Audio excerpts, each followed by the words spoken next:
De retour en direct sur le plateau de la Société nautique de Genève, sur la Neptune qui est amarrée au village de course.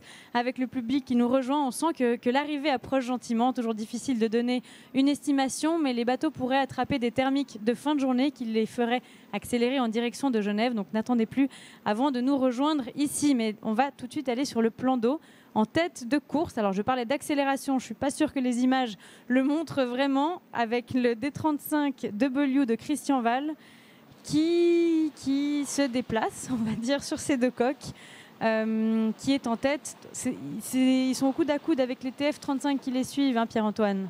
Oui, au coude à coude, et puis ça doit bien lui plaire finalement, Christian Wall, cette lenteur qui profite à la légèreté des D35 et puis qui pour l'instant fait chaluter les TF35 qui, au lieu de voler sur leurs espars, ils les transportent, ils labourent le lac, et ça c'est pas forcément un avantage dans le cadre de ce 83e Bol d'Or, 83 éditions évidemment empreintes d'un certain nombre de records.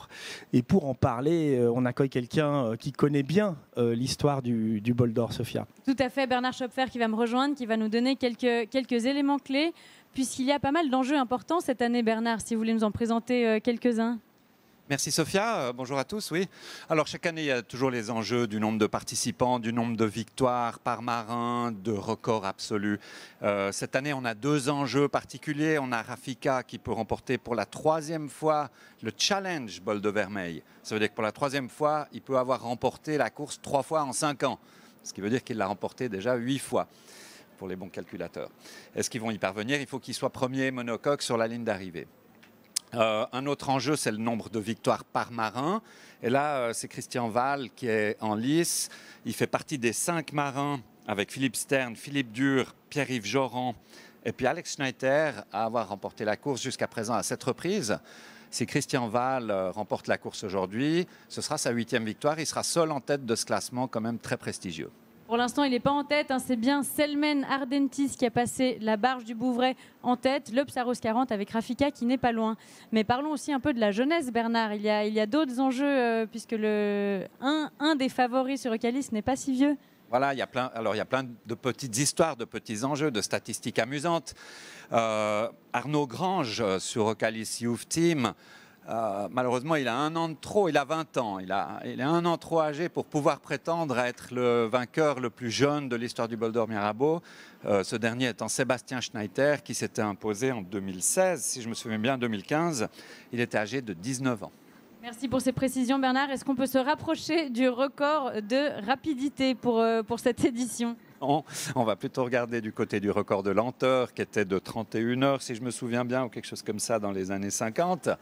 Le record de rapidité, il aurait fallu qu'ils arrivent à 3 heures de l'après-midi.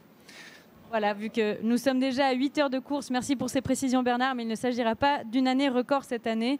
On précise que les M2 sont toujours au coude à coude avec la tête de course et c'est des bateaux qui sont très friands de vent léger. Donc effectivement, on ne frôle pas de record pour l'instant, alors qu'on retourne sur le plan d'eau avec Rafika, le monocoque dont nous parlions à l'instant, mené par une quinzaine d'équipiers hongrois au rappel.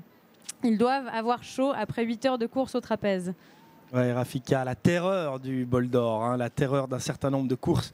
L'Acus, cet équipage hongrois qui vient avec ce vieux bateau des années 80, des années 90, qui fonctionne à la viande, comme on dit, avec des équipiers au trapèze.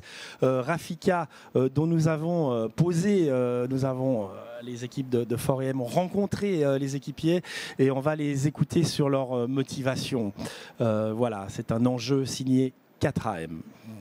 In our category, the challenge is year by year bigger and bigger because all the monohull boats getting stronger, developing it themselves, and new boats coming into life as well.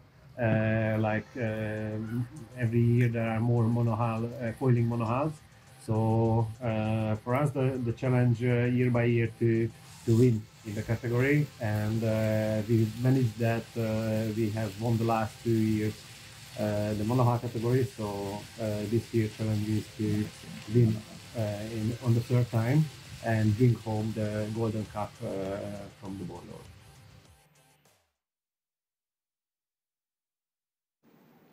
Et oui, en anglais, bien sûr, puisque c'est un équipage hongrois qui ne parle pas français, mais qui fait le déplacement chaque année. C'est un honneur de les accueillir sur le Bol d'Or Mirabeau. Puisqu'on parle de monocoque, peut-être un petit mot sur les surprises. On parle beaucoup de la tête de course, mais les vrais vainqueurs du bol, comme ils aiment le dire, ce sont bien les surprises ou le vainqueur du surprise. Et pour l'instant, c'est toujours Adrénaline, les deux rives, qui est en tête, qui n'a pas lâché la tête de course, en tout cas à chaque fois que j'ai regardé le classement.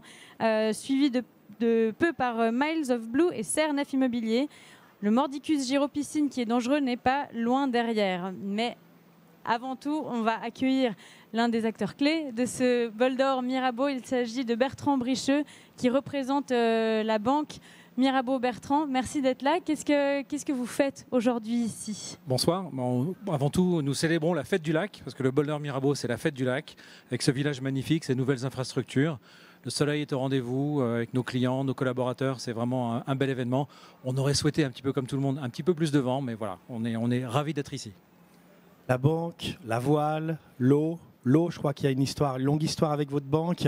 Même le logo est imprimé, si je ne me trompe pas, hein, fait allusion à des vagues. C'est quoi cette histoire entre l'eau et la banque Mirabeau? L'eau et Mirabeau, c'est une histoire d'amour. Je crois que le nautisme, en général, ça fait longtemps que ça dure. On est partenaire depuis 2005. Donc c'est déjà une belle aventure. Maintenant, cet événement est connu comme le Bol d'Or Mirabeau. Donc c'est presque devenu une marque en tant que telle. Toutes les valeurs de la voile se retrouvent chez nous. L'esprit de compétition, de gestion des risques, de travail en équipe, une forme d'humilité aussi, parce qu'on ne contrôle jamais tout à 100%. Voilà, ce sont des choses qui nous parlent et qui nous motivent, et on se projette bien dans ce sport, un sport où les hommes sont en concurrence avec les femmes à égalité dans les mêmes catégories. C'est assez rare pour le souligner. En tout cas, on vous reconnaîtra sur le village à vos chapeaux, hein, qui définiront à la fois les employés de la banque et puis leurs invités, puisque je crois que vous avez tous, à partir de maintenant, le même chapeau. Merci beaucoup, Bertrand Bricheux, de votre présence ici.